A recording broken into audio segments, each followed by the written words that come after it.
Bismillahirrahmanirrahim. Assalamualaikum warahmatullahi wabarakatuh. Perdukunan dan ramalan sudah menjadi hal yang lumrah di sebagian kalangan. Terlebih lagi, tidak sedikit dari perbuatan tersebut yang dipromosikan oleh berbagai media. Orang-orang yang dianggap mampu untuk mengetahui masa depan ataupun untuk mengetahui tentang kondisi seseorang, baik melalui ramalan zodiak ataupun yang lainnya. Tidak jarang dari ramalan tersebut yang benar-benar terjadi sebagaimana yang diramalkan, meskipun lebih banyak yang meleset dari ramalan. Bagaimanakah seorang manusia bisa mengetahui hal yang akan terjadi di masa depan jika para peramal tersebut hanya menduga? Bagaimana bisa banyak dari ramalan mereka yang tepat dan benar-benar terjadi? Serta apakah yang akan terjadi jika kita mendatangi dukun atau para peramal tersebut? Silakan simak video ini sampai selesai untuk mendapatkan jawabannya.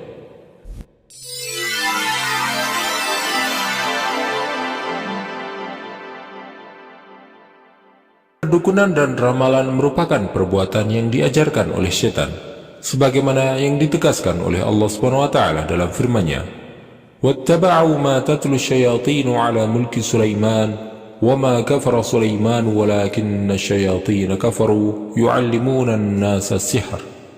Dan mereka mengikuti apa yang dibaca oleh setan-setan pada masa kerajaan Sulaiman. Sulaiman itu tidak kafir, tetapi setan-setan itulah yang kafir. Mereka mengajarkan sihir kepada manusia. Perkara yang gaib ataupun kejadian yang akan terjadi di masa depan merupakan hal yang menjadi rahasia Allah. Tidak ada yang mengetahui tentang hal yang gaib dengan pasti melainkan hanya Allah SWT. Terkadang Allah SWT memberitahukan hal yang gaib tersebut kepada siapapun yang Dia kehendaki dengan hikmah yang Dia inginkan. Tetapi pengetahuan tersebut merupakan pengetahuan yang terbatas, sebagaimana yang Allah SWT sebutkan dalam firman-Nya, "Alimul ghaibi fala yudhiru ala ghaibihi ahada." Dia mengetahui yang gaib, tetapi Dia tidak memperlihatkan kepada siapapun tentang yang gaib itu. Para dukun maupun para peramal tidak mengetahui hal yang gaib. Para jin pun tidak mengetahui hal yang gaib. Tetapi ada dari kalangan jin yang mencuri dengar dari berita langit, yang merupakan berita yang disampaikan melalui perantaraan para malaikat yang menjaga langit. Para jin tersebut mendekat ke langit pertama, kemudian menguping pembicaraan yang disampaikan oleh malaikat dari langit kedua kepada para malaikat penjaga langit pertama. Ketika Allah SWT memutuskan suatu takdir, Dia pun menyampaikannya kepada malaikat Jibril. Malaikat Jibril kemudian menyampaikan perintah tersebut kepada para malaikat penghuni langit ketujuh. Kemudian para malaikat tersebut menyampaikan berita itu kepada para malaikat yang berada di langit setelahnya, hingga akhirnya berita itu sampai kepada para penjaga langit dunia. Disinilah para jin kemudian mencuri dengar dari berita yang disampaikan kepada para malaikat di langit dunia tersebut. Para jin yang berusaha untuk mencuri dengar berita dari langit tersebut pun dilempari dengan batu api yang menyala di langit. Tetapi terkadang ada dari kalangan jin itu yang lolos dari lemparan api tersebut. Para jin yang selamat tersebut kemudian turun ke dunia dan menyampaikan apa yang mereka dengar kepada para dukun dan peramal. Tetapi sebagaimana watak setan, ketika mereka menyampaikan sebuah informasi, mereka akan mencampurnya dengan berbagai macam kedustaan. Dukun ataupun peramal itu pun akhirnya menerima kabar dari jin yang memang benar berasal dari Allah, tetapi telah ditambah-tambahkan dengan berbagai kebohongan.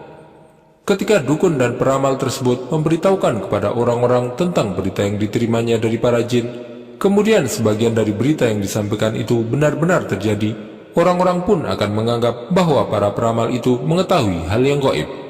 Padahal sebagian besar dari berita yang disampaikan merupakan kebohongan dan tidak pernah terjadi.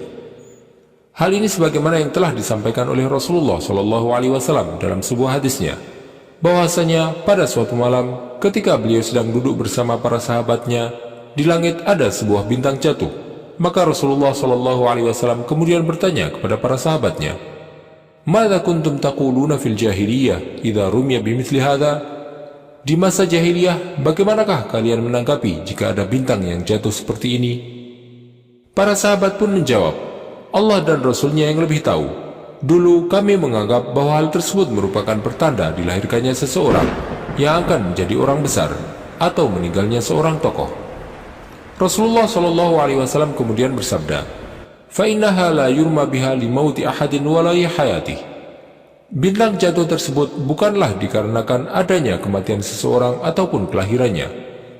Walakin Rabbuna tabaraka wa ta'ala ismuh idza qada amran sabbaha hamalatul arsh thumma sabbaha ahlus sama'i alladhina yalunahum hatta yablugha tasbihu ahla hadhihi sama'i dunya.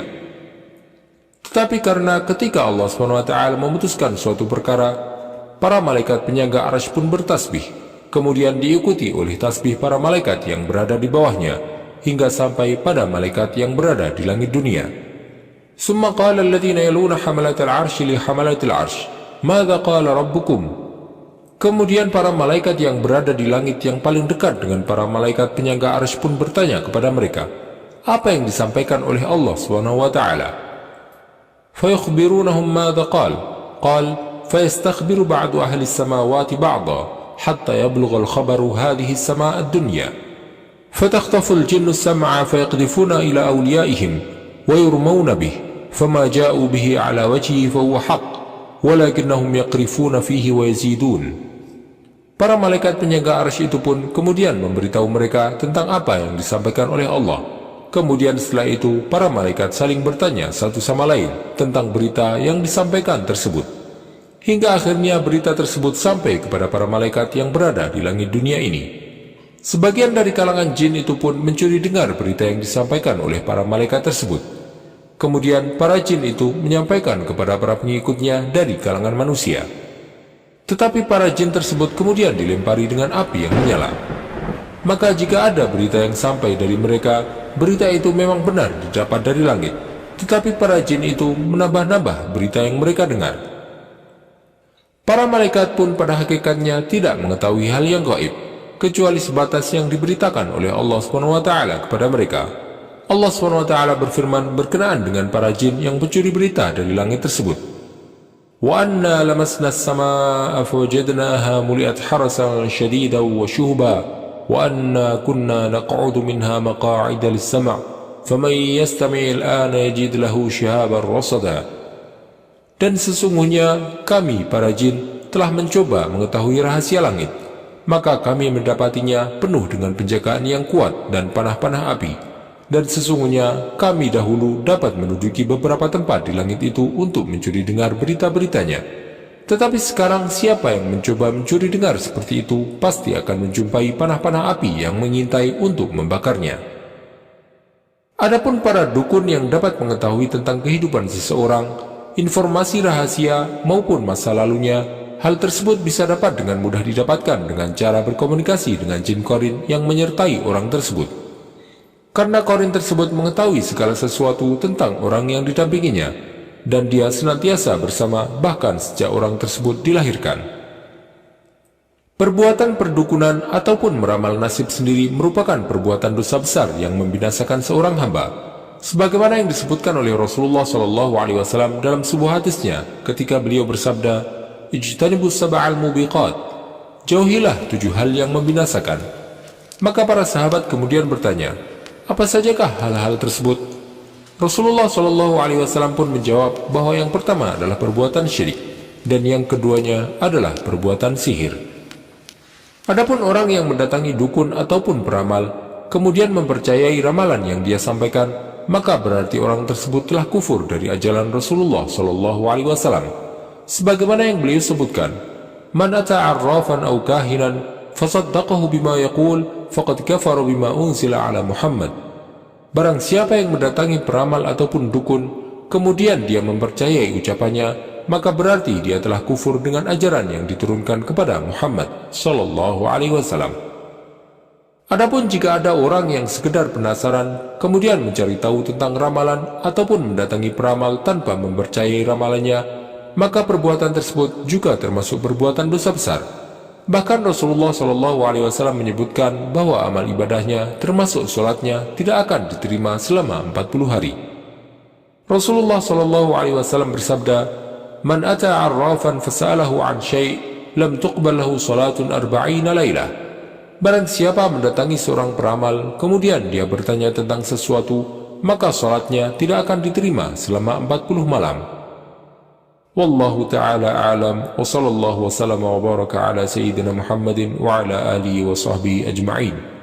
Jika Anda menyukai video ini, silakan klik tombol like dan juga subscribe channel ini sebagai bentuk dukungan kepada kami untuk dapat menyajikan video-video bermanfaat lainnya kepada Anda. Dan jangan lupa untuk bagikan kepada orang lain agar video ini dapat memberikan manfaat lebih luas bagi kaum muslimin. Wassalamualaikum warahmatullahi wabarakatuh.